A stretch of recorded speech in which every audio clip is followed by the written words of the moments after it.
Me llamo Boris Cyrulnik. Soy neurólogo y psiquiatra. Soy docente en la Universidad de Tolón, especialista en la teoría del apego. ¿Cómo aprende un niño a amar? Es decir, ¿cómo aprende a socializarse?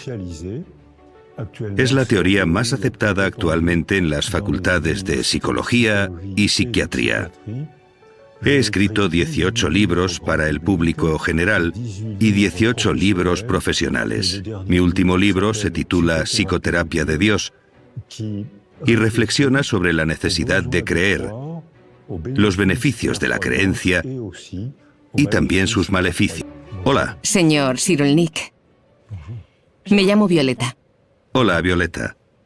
Yo soy psicóloga y estoy muy contenta de que esté hoy con nosotros para compartir un poco de lo que sabe. Para empezar, nos gustaría hablar del término resiliencia, por el cual es usted una persona de referencia a nivel mundial. Da la impresión de que, últimamente, el término resiliencia está de moda. Mucha gente habla de él. ¿Podría explicarnos un poco en qué consiste la resiliencia? La definición de la resiliencia no puede ser más sencilla. Es iniciar un nuevo desarrollo después de un trauma. No puede haber una definición más simple. Lo complicado es descubrir qué condiciones la permiten, es decir, la segurización, la recuperación, las relaciones y la cultura. Hay que unir todo esto para responder a esa pregunta. ¿Cuáles son las características de una persona resiliente? Depende de la manera en que se construye la personalidad. Si alguien desde el nacimiento, e incluso antes, ha recibido improntas biológicas que lo fortalezcan, se desarrollará. Y si le ocurre una desgracia, sabrá enfrentarse mejor a ella. Ahí hablaríamos de resistencia. Si alguien está traumatizado y después de la desgracia es capaz de iniciar un nuevo desarrollo, entonces hablamos de resiliencia.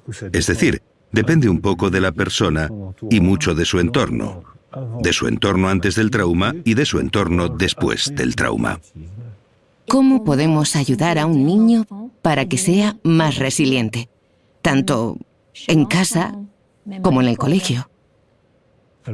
Para que el niño pueda adquirir los factores que le permitirán ser resiliente, de entrada hay que transmitirle seguridad. Primero hay que darle seguridad a su madre. Estadísticamente son las mujeres quienes se encargan de los niños. Por eso tiene que sentirse segura y ella, involuntariamente, transmite esa seguridad, que es lo que da seguridad al niño. También hace falta un entorno seguro, estructurado por la madre y por alguien más, que puede ser el padre, la abuela, la guardería, el hogar familiar. Si el entorno seguro protege al bebé, al niño, cuando llega al colegio, ya ha adquirido el placer de aprender. Y el colegio será para él una aventura, un estrés, un pequeño miedo que será capaz de superar. Volverá por la tarde a su casa y estará orgulloso de sí mismo. Le contará a su mamá lo valiente que ha sido y lo que ha acontecido en el cole. Si ha estado vulnerabilizado porque su madre ha sufrido agresiones, porque ha sido abandonada, porque ha estado enferma, porque la vida puede ser muy difícil. Pero los dos grandes factores que vulnerabilizan al bebé son la violencia conyugal y la precariedad social. Es decir, que si alrededor del niño hay violencia conyugal, quien sufre es el bebé, aunque nadie lo toque.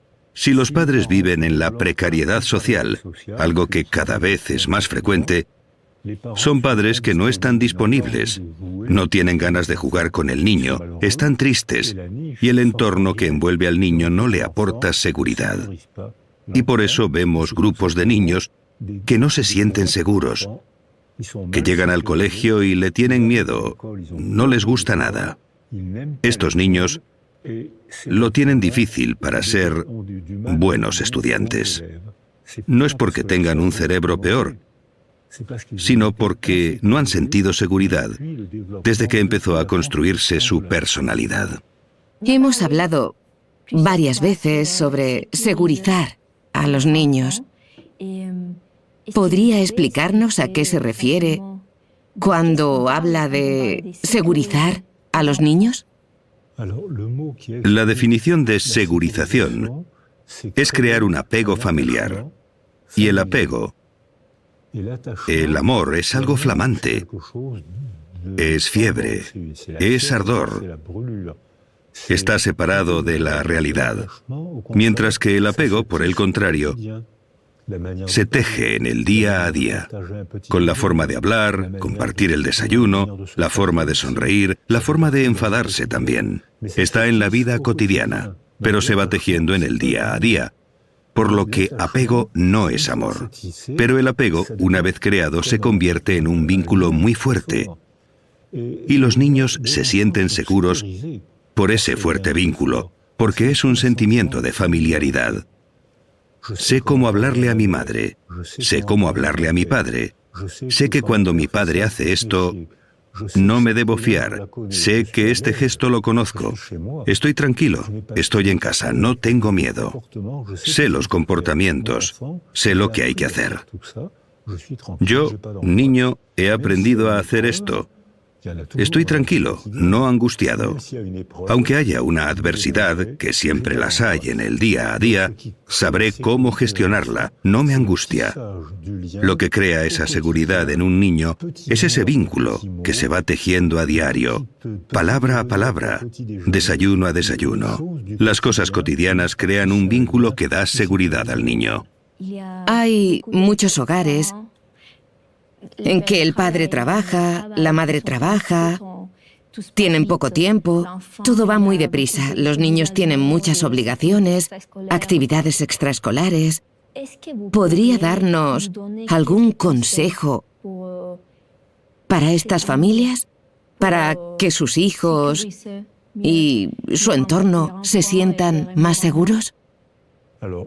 Para que en estas familias haya seguridad, hay una palabra mágica: ralentizar. Y que aprendan a cantar o a hacer deporte con sus hijos. Actualmente los occidentales vivimos en la cultura del sprint y nos sale carísimo. Los bebés estadounidenses tienen cada vez más ansiedad. Los bebés, porque Estados Unidos vive en la cultura del sprint que ha llegado a Europa, menos al norte de Europa. Allí, al contrario, aprenden a montar en bici, aprenden teatro, aprenden a usar la palabra, aprenden la lentitud, aprenden a cocinar. Yo lo he visto en Helsinki. En el colegio hay clases de cocina donde niños y niñas preparan platos e invitan a la clase de al lado. Y te aseguro que los niños lo hacen bien. Es decir, que, por lo tanto, cuando llegan a la edad adulta, son excelentes. En clase, en ciencias, en arte, son excelentes. Hay un 1% de analfabetismo. En Francia estamos entre el 12 y el 15%. Un analfabeto será infeliz toda su vida. El 1% en Finlandia, 12 a 15% en Francia. En los países del norte de Europa había muchos suicidios, probablemente debido a la falta de sol, pero han reducido en 10 años la tasa de suicidio en un 40%, cambiando la cultura. Es decir, que tenemos la posibilidad de intervenir y, por supuesto, hay que ralentizar y divertirse para aprender el arte de vivir. ¿Tienen los profesores en el colegio la posibilidad de ayudar a los niños ante situaciones así? Los países del norte de Europa responden a su pregunta. Es decir, Noruega, Finlandia, Suecia responden a esta pregunta. Allí tienen una estrategia educativa muy distinta de la nuestra, y aún más de los países orientales como Japón o China. En los países orientales hacen sprintar a los niños, y el colegio es tan violento que los japoneses me han dicho que es una forma de maltrato.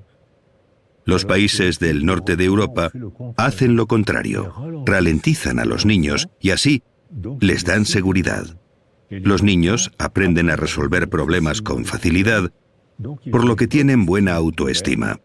Por eso, a los 15 años, cuando hacen las evaluaciones escolares, las pruebas PISA determinadas por la UNESCO, los finlandeses son medalla de oro pese a que ralentizan todo lo posible el desarrollo de los niños.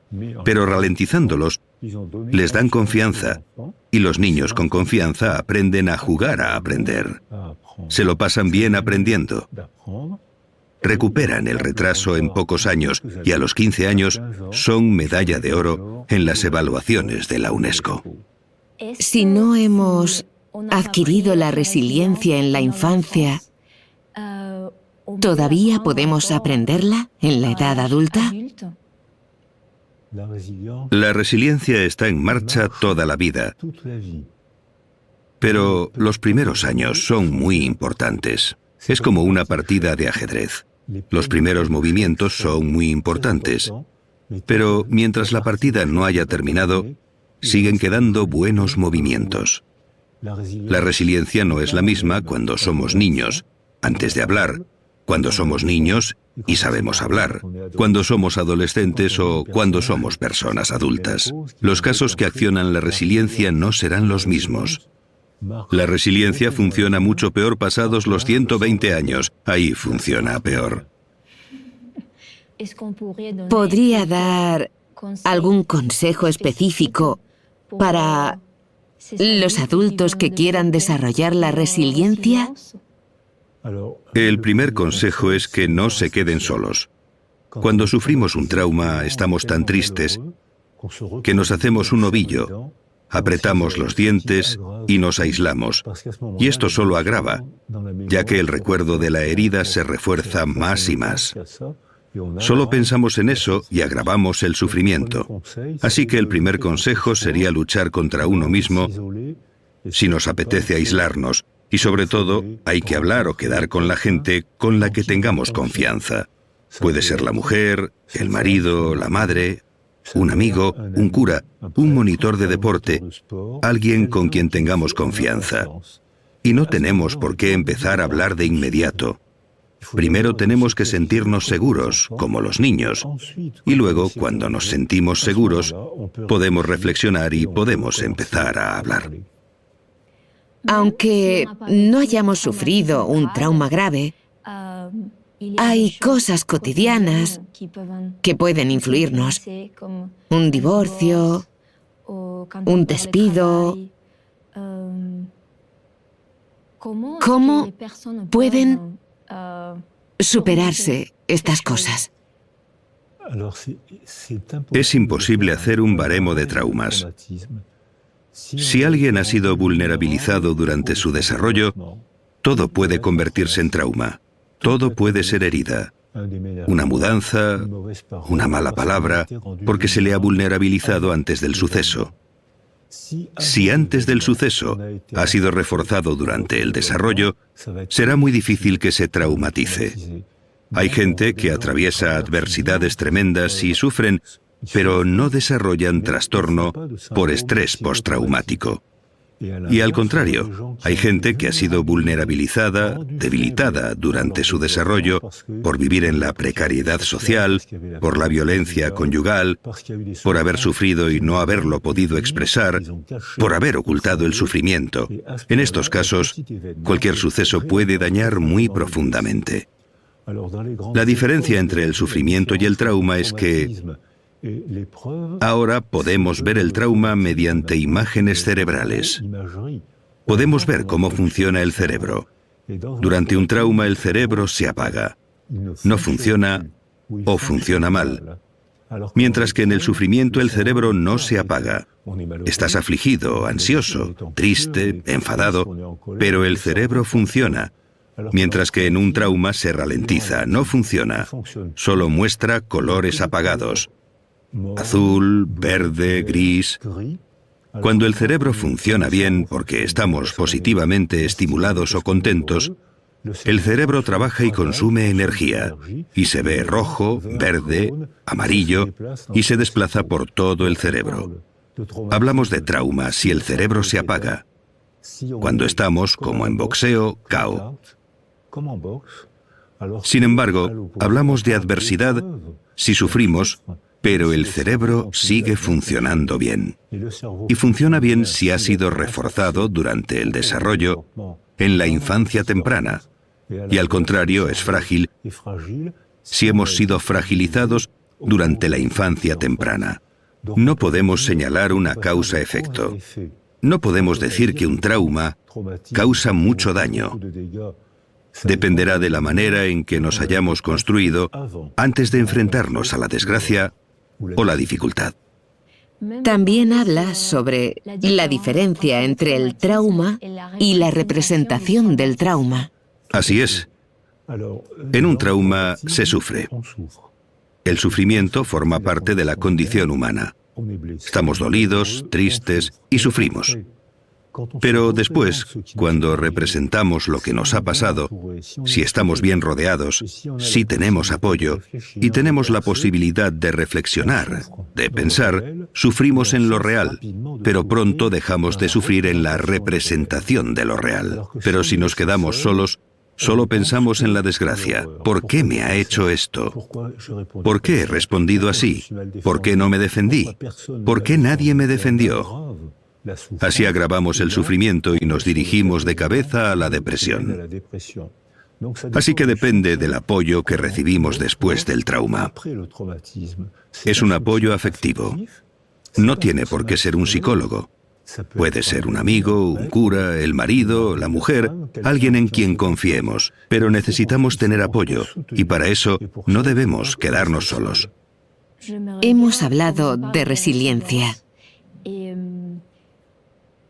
Su historia personal es una inspiración para nosotros, porque a pesar de una situación difícil, lo ha superado todo. ¿Podría compartir con nosotros su historia personal? ¿Y cómo ha influido en su carrera profesional? Lo que motiva la psicología es la necesidad de comprender. Necesito comprender lo que me ha pasado. Muchos psicólogos tienen esta motivación. Tienen la necesidad de comprender algo que les ha pasado.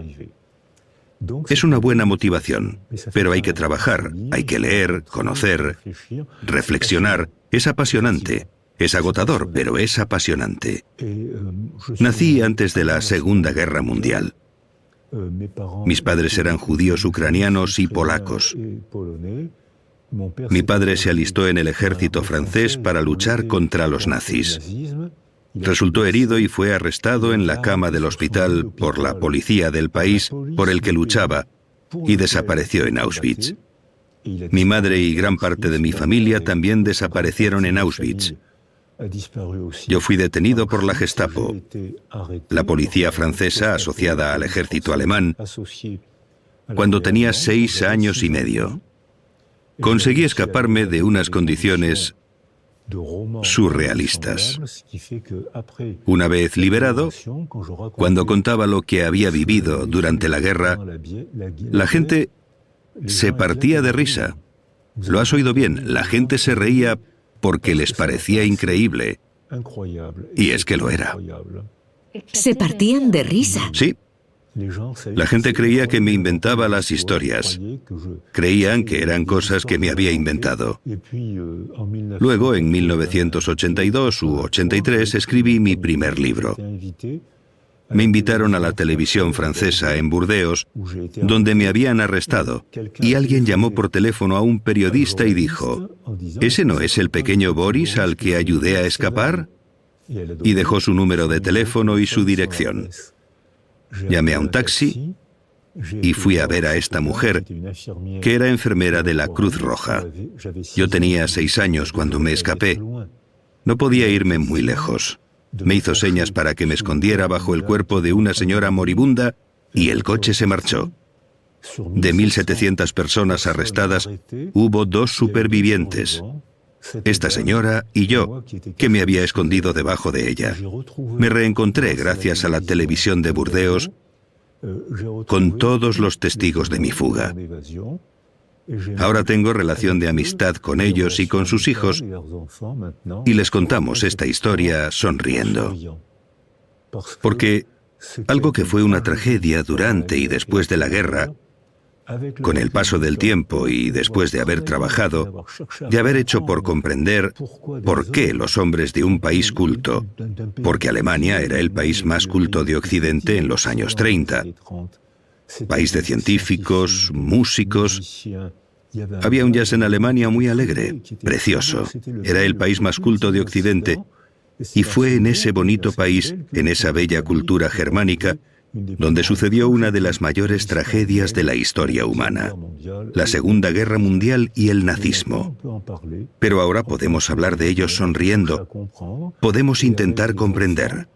Con los hijos de esta señora y con los nietos de esta señora, bajo la cual me escondí porque estaba moribunda, hablamos de esto sonriendo. Tras haber escuchado su historia, me pregunto, para que un niño sea más resiliente, ¿los factores proceden del nacimiento? O sea, ¿son genéticos o tienen que ver con el entorno? El factor genético juega un papel muy pequeño. El sexo está determinado genéticamente. El color de los ojos, el color del pelo. Hay 7.000 enfermedades genéticas. Todo esto no dice prácticamente nada de la condición humana. No he hablado del desarrollo del bebé en el interior de la madre las últimas semanas de embarazo. Ahora sabemos que hay una comunicación intensa entre la madre y el bebé. No he hablado del entorno seguro, no he hablado del colegio, no he hablado de la cultura. El factor genético existe, pero no dice casi nada de la condición humana. Así que sí, la genética afecta, pero muy poco. Todo lo demás es afectivo y cultural.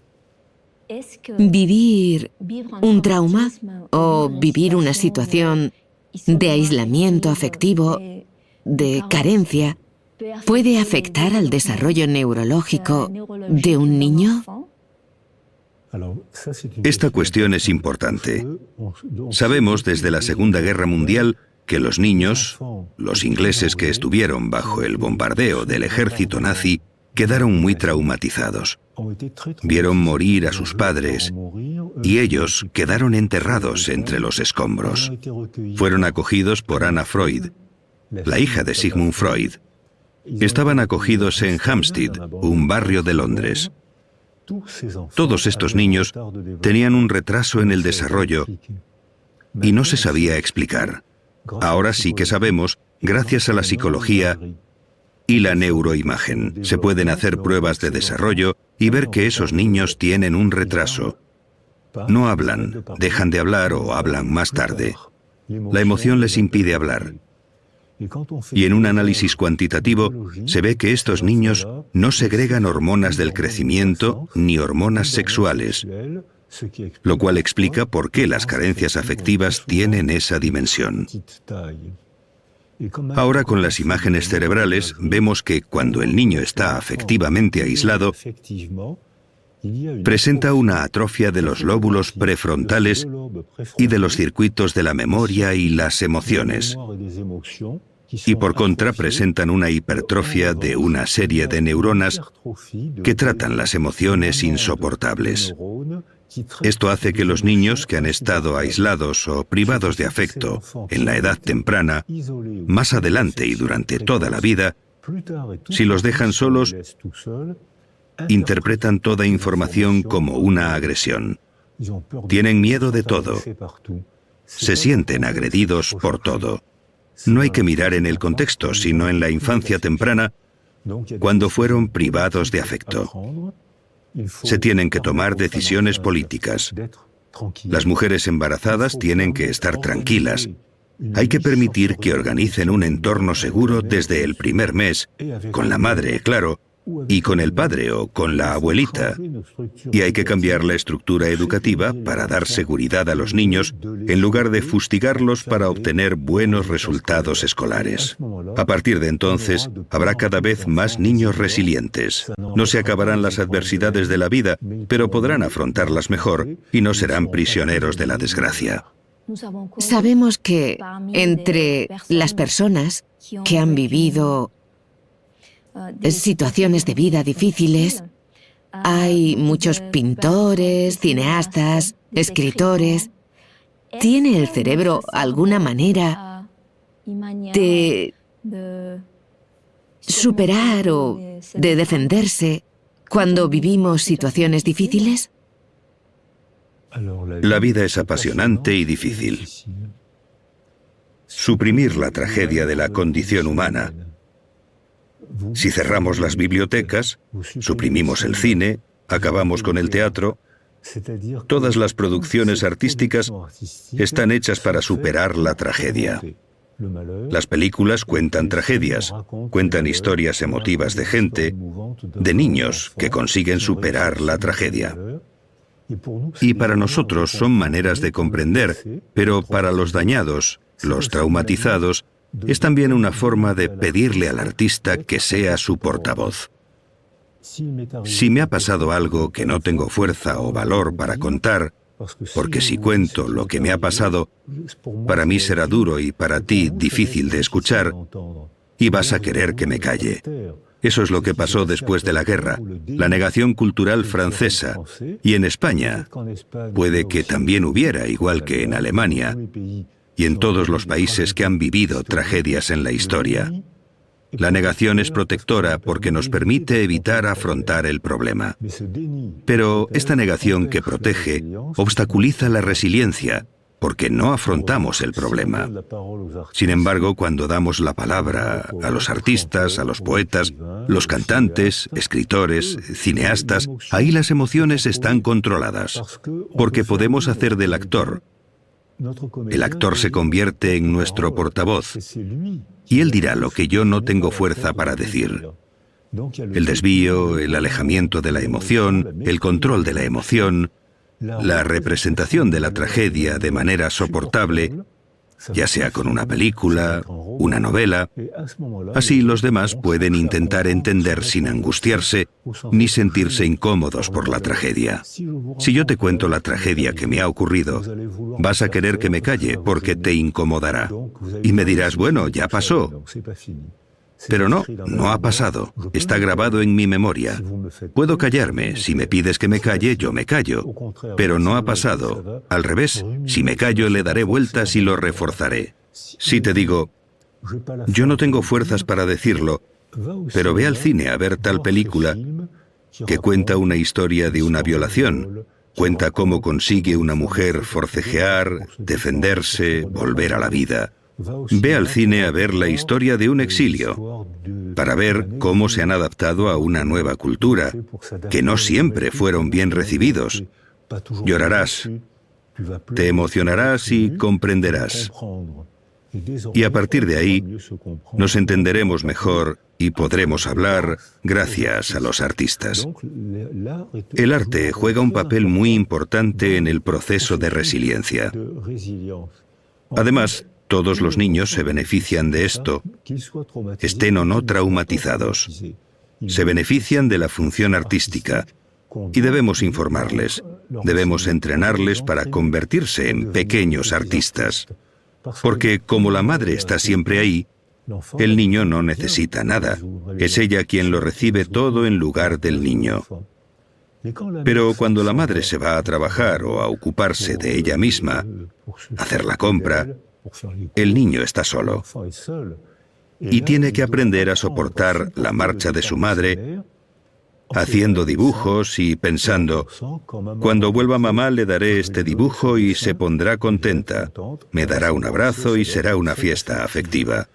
Después, si mamá se va, si mis amigos se van, lo contaré. Escribiré un relato. Lo comprenderán. Es verdad que necesitamos una carencia para volvernos creativos.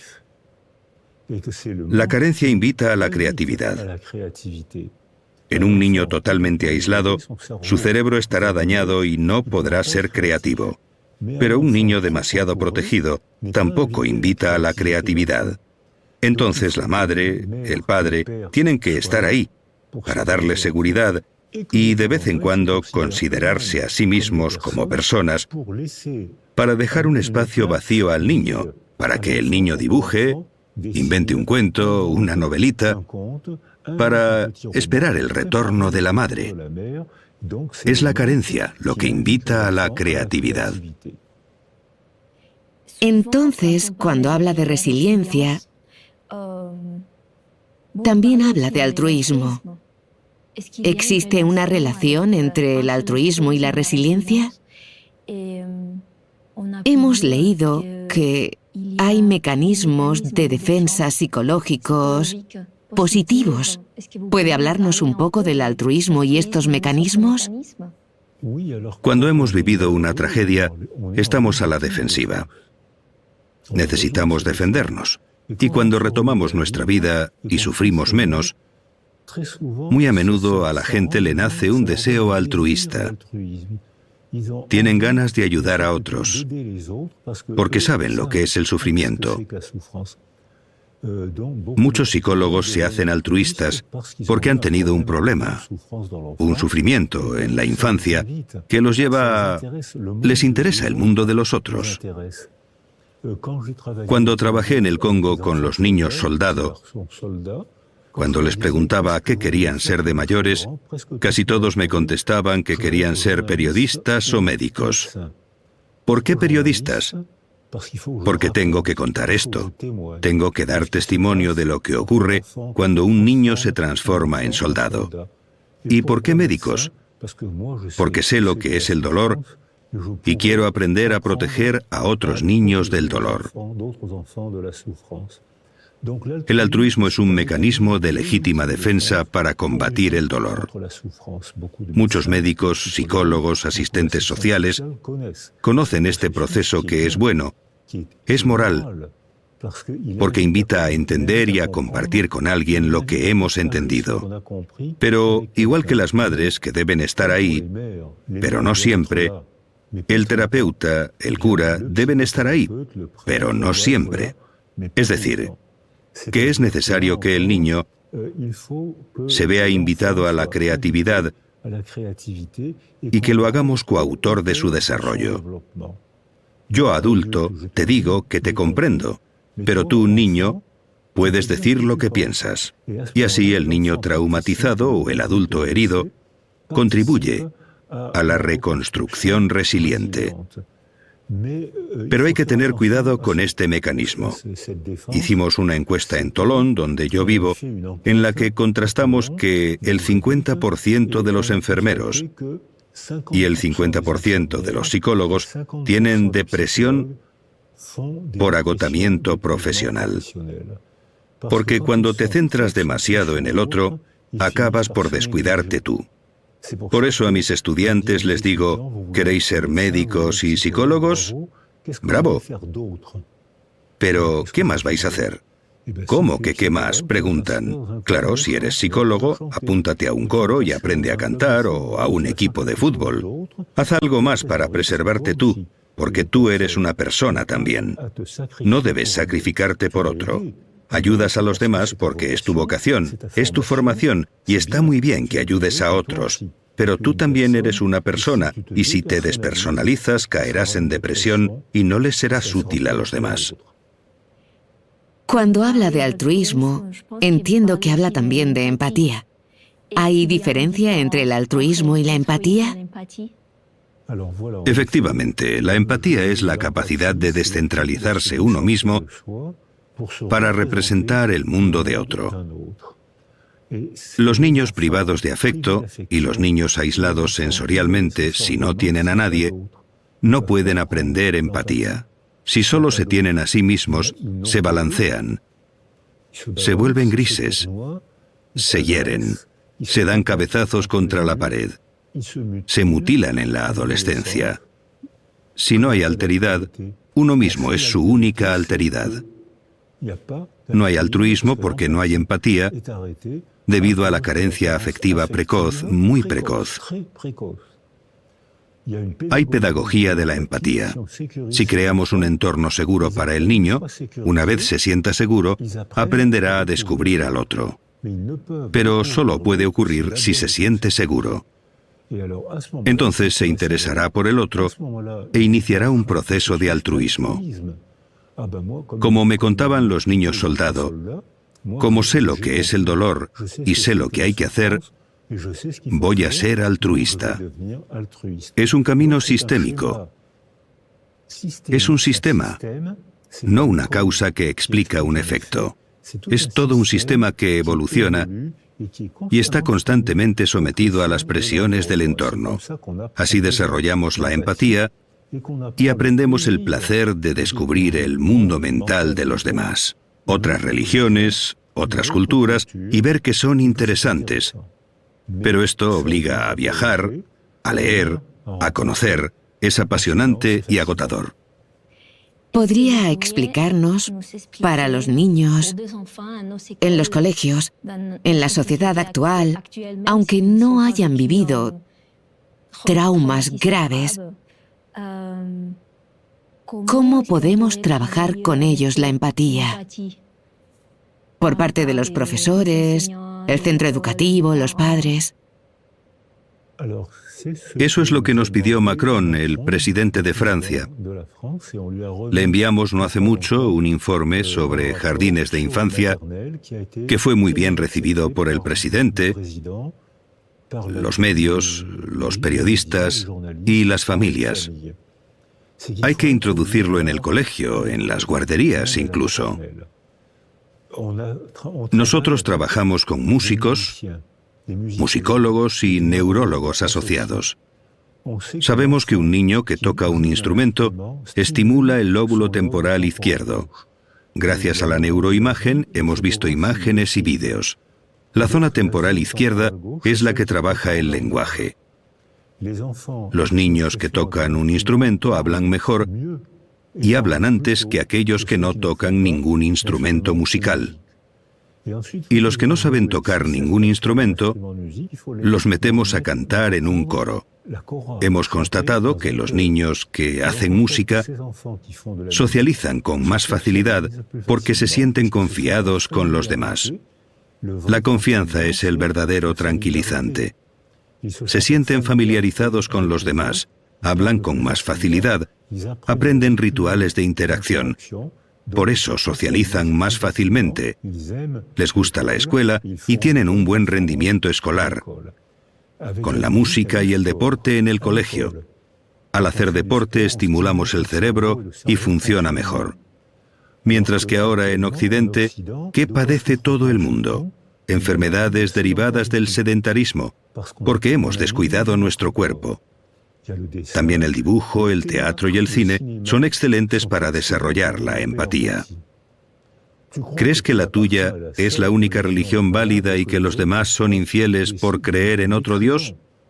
Pues te pongo una película de 1 hora de un niño que cree en un Dios distinto del tuyo y verás que son seres humanos como tú, solo que creen, por su cultura, en otro Dios. Es entretenido, es interesante, a veces es irritante, pero es la condición humana. Por tanto, las obras de arte muy pronto, desde la guardería. Los cuentos se enseñan a los niños a expresarse. Y luego hablamos de la moraleja del cuento. ¿Por qué le roban el queso al cuervo? porque se deja engañar por la zorra. Podemos trabajar las moralejas con cuentos infantiles.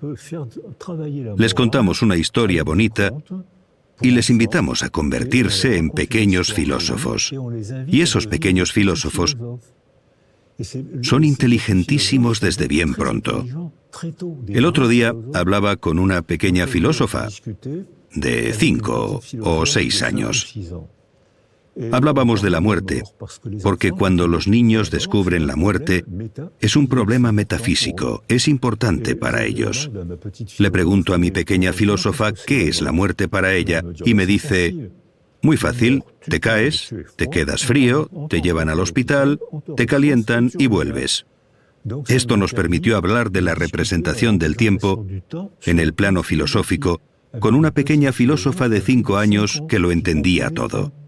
Entonces creo que el arte, introducido muy pronto en el colegio, la música, el deporte, porque el deporte es una forma de arte, el arte, el deporte, el dibujo, el cine, el teatro, forman parte de la condición educativa, desarrollan la empatía y permiten aprender a convivir mejor. Hay una frase que dice: el dolor es inevitable, el sufrimiento es opcional. ¿Qué opina usted sobre esta frase? Es magnífica, porque el dolor, todos los mamíferos sienten el dolor igual. Por ejemplo, nos quemamos la piel. Hay un trayecto que la une con la médula espinal, llega a la base del cerebro y llega al córtex. Todos los mamíferos sienten el dolor igual. Pero no todos los mamíferos sienten el sufrimiento igual. Si un mamífero o un bebé humano ha recibido seguridad durante su desarrollo por su madre, su padre, la familia, el colegio, el vecindario, las palabras, el teatro, todo eso, cuando recibe un golpe, le duele. Eso es el dolor. El sufrimiento es otra cosa. Si ha tenido una infancia segura, sufrirá mucho menos que alguien que no la ha tenido de pequeño y que percibe la sensación del dolor de forma exacerbada, amplificada. El dolor sin sentido aún duele más. Los seres humanos vivimos en un mundo de sentido. Necesitamos tener sueños y tener recuerdos para darle una dirección a nuestra vida. Si nuestra dirección viene de un dolor no superado, sin resiliencia,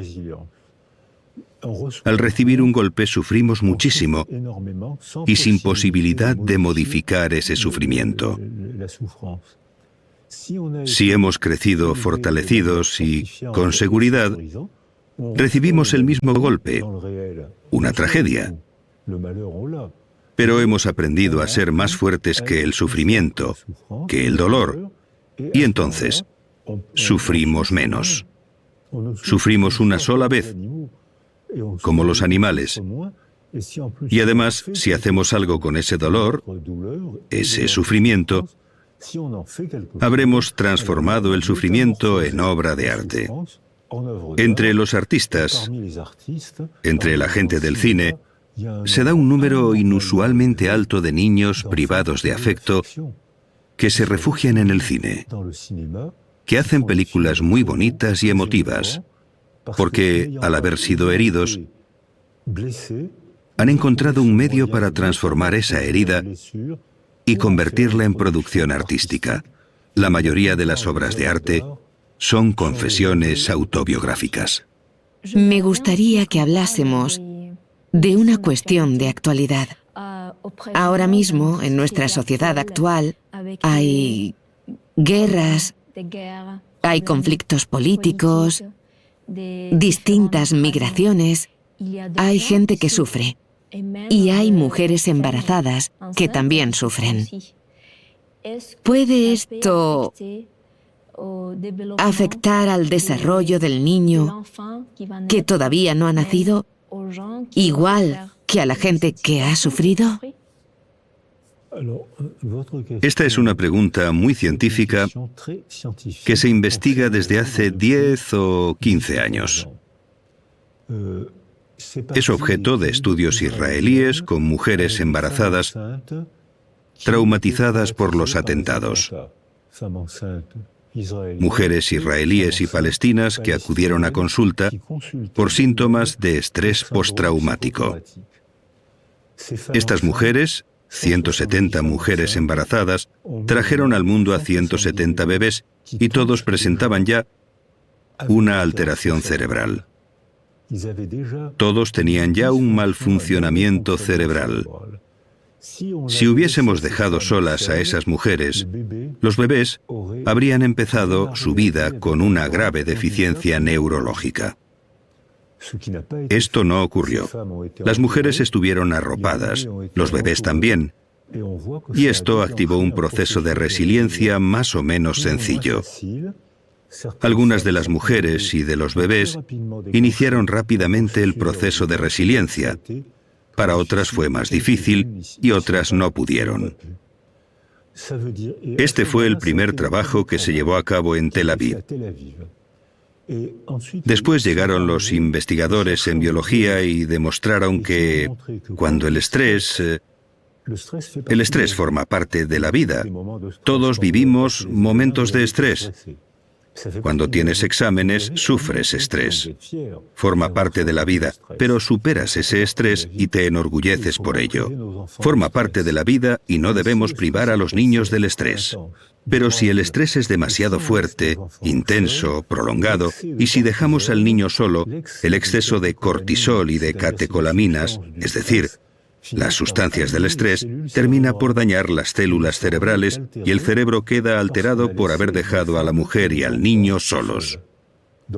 Es decir, hemos dejado que las sustancias del estrés se conviertan en tóxicas para el cerebro.